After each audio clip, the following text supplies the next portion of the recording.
Oke, apa kabar teman-teman semuanya? Gimana kabar kalian nih? Pada baik kan?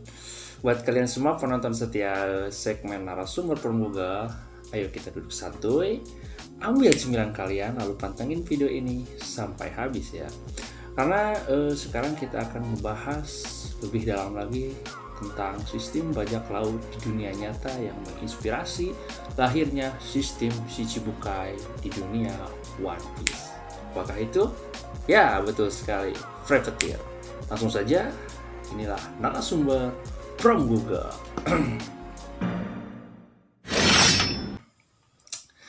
Ketika kita mendengar istilah bajak laut, bagi banyak orang, hal tersebut memunculkan gambaran cerita atau kejadian yang terjadi pada sekitaran abad ke-17 dan abad ke-18 Masehi. Karena di abad tersebut, era keemasan dari pembajakan sedang naik-naiknya, atau istilah sekarang lagi hits-hitsnya gitu kan teman-teman. Nah, kalau belum ada yang nonton di episode kemarin, di episode 1 kemarin, kita jelasin dulu nih sedikit ya kan. Jadi dalam era bajak laut tuh terdapat sebuah sistem yang cukup menarik yang bernama privateer. Di episode pertama kita udah bahas pengertian privateer sedikit gitu. Tapi sekarang kita akan kupas tuntas bahas lebih dalam lagi tentang istilah privateer ini. Jadi privateer itu berbeda loh teman-teman dengan bajak laut pada umumnya ya kan. Umumnya, bajak laut bebas untuk menyerang, merampok kapal ataupun daerah tertentu sesuka hati mereka. Mau kota yang mana, mau kapal yang mana gitu kan. Mereka itu bebas memilih suka hati mereka gitu kan, suka-suka mereka. Dan statusnya udah pasti kriminal ya teman-teman. Tapi privateer ini seringkali dianggap sama dengan bajak laut oleh berbagai media dan pemerhati sejarah. Walaupun memang kegiatannya sama-sama membajak, tetapi ada perbedaan yang khas. Paling terlihat antara privateer yang memiliki backing kerajaan dengan pasukan dan armada kapal yang banyak. Dengan bajak laut tulen yang biasanya hanya satu kapal aja gitu kan, dengan kru yang seadanya saja. Jadi faktanya privateer itu kelakuannya emang sama kayak bajak laut, tapi mereka itu terikat kontrak dengan kerajaan tertentu yang membuat mereka tidak bisa seenaknya jidat dalam menyerang sebuah kapal armada lawan atau daerah tertentu ya kan. Privateer merupakan bajak laut yang ditugaskan oleh pemerintah untuk melakukan kegiatan menyerang serta merampok armada perkapalan kerajaan lawan. Jadi, serangan dan perampokan yang mereka lakukan itu sudah mendapat izin dari raja atau ratu tempat kerajaan mereka mengabdi gitu kan. Ada beberapa dari mereka yang berlayar dengan kapal bersenjata milik pribadi, tidak dipersenjatai oleh pemerintah gitu kan. Tapi itu cuma beberapa. Dalam melakukan perampokan dan penyerangannya, privateer ini punya semacam lisensi penyerangan yang dinamakan Letter of Marque, surat izin menyerang atau merampas yang diterbitkan oleh suatu kerajaan, di mana biasanya dalam surat tersebut terdapat sebuah stempel dari kantor laksamana laut dari kerajaan tersebut. Jadi dengan adanya surat ini, maka semua kapal rampasan dan isinya bisa disita dan dijual atas nama kerajaan. Nah, buat teman-teman yang penasaran, si privateernya tuh dapat apa gitu kan dari hasil penyerangan yang dilakukan tersebut gitu kan. Tenang aja, si privateer yang udah mempunyai surat akan kebagian jatah sesuai dengan perjanjian dan peraturan yang berlaku. Jadi sebelumnya sudah ditentukan gitu kan, berapa persen buat pemerintah, berapa persen buat si privateer ini sendiri gitu kan. Nah, jadi para privateer tersebut tetap mendapatkan keuntungan dari hasil jerih payah mereka. Namun terkadang beberapa privateer sering melampaui batas. Jadi mereka itu melakukan serangan terhadap kapal yang bukan merupakan target operasi mereka gitu kan. Jadi mereka melakukan penyerangan yang lain untuk mendapatkan hasil yang lebih tentunya. Ya hitung-hitung mungkin nyari sambilan kan. Mereka melakukan hal tersebut secara diam-diam agar tidak diketahui oleh pemerintah. Hal ini menyebabkan garis batas antara privateer dengan bajak laut biasa menjadi tidak jelas. Simpelnya tuh kayak gini teman-teman. Menurut aturan kan si privateer itu cuma boleh menyerang kapal musuh yang sudah ditargetkan oleh pemerintah. Tapi karena mereka mungkin berpikir hasilnya tuh harus dibagi dua gitu kan. Jadi mereka menyerang diam-diam kapal lain gitu kan. Jadi sama aja kayak bajak laut biasa gitu kan. Nah, si privateer ini walaupun memiliki kapal dan anggota dari angkatan laut, privateer ini terlepas dari Royal Navy karena sifatnya yang melegalkan pembajakan. Demikian juga syarat hitungan untung rugi, sehingga sifat dari privateer ini adalah joint venture antara kerajaan dengan privateer, atau lebih mirip swasta atau BUMN era medieval karena modal bersama tapi ongkos yang ditanggung sendiri. Gitu ya teman-teman. Nah, jadi inilah alasannya kenapa inilah alasannya yang ngebuat si privateer ini berlaku brutal nyari sambilan gitu kan, karena mungkin mereka butuh dana pensiun gitu kan, karena mereka bukan angkatan laut gitu kan yang digaji oleh pemerintah gitu.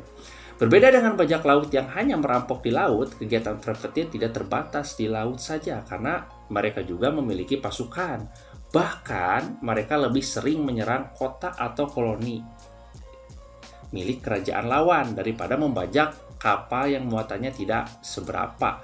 Bisa dibayangkan berapa kapal dan ratusan bahkan ribuan prajurit yang perlu terlibat untuk menyerang dan menguasai sebuah kota atau koloni yang dipertahankan oleh kerajaan pemiliknya gitu kan.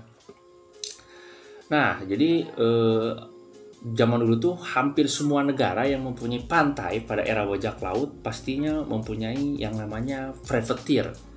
Karena pada masa itu antara satu negara dengan negara lainnya tuh jarang ada yang akur.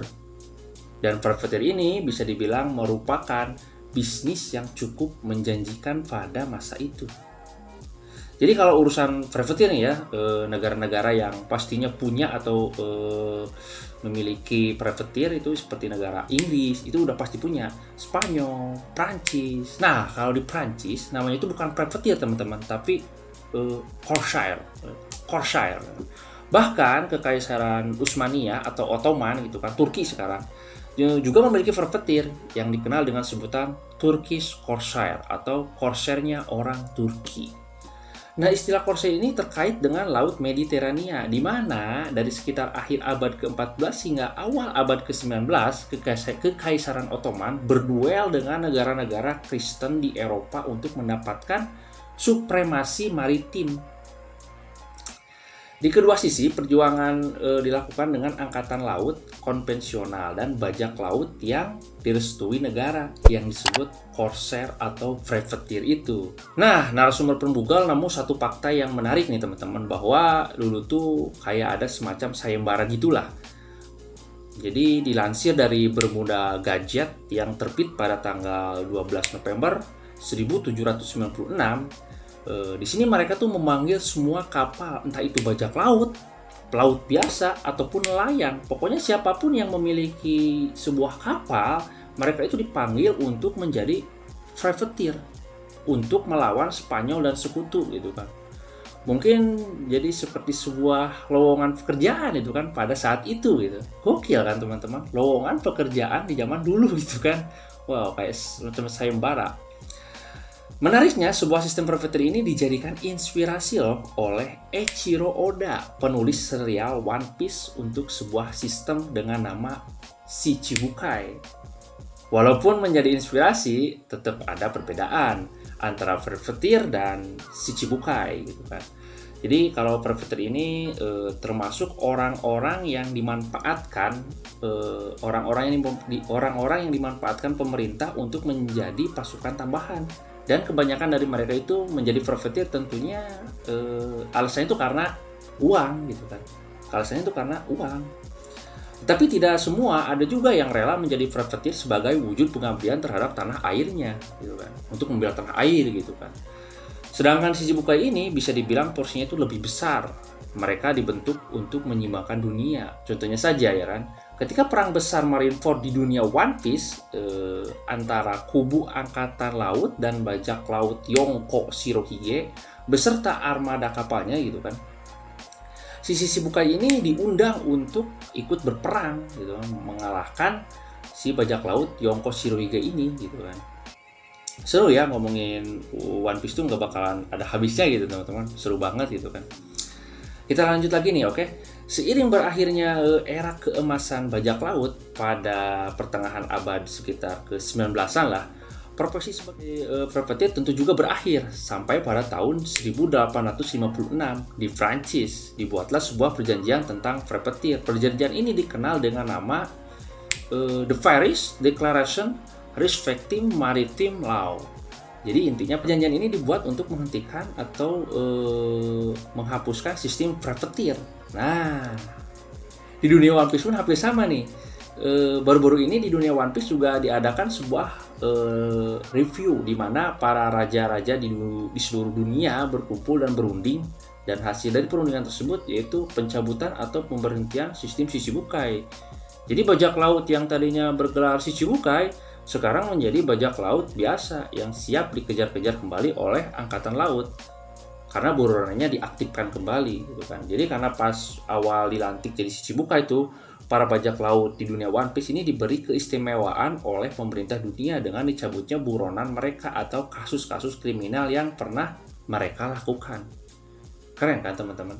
Jadi anime One Piece itu nggak asal-asalan. Alur ceritanya itu kebanyakan karakter dan sistem-sistemnya tuh diambil atau terinspirasi dari dunia nyata, kehidupan bajak laut pada zaman dulu gitu kan teman-teman.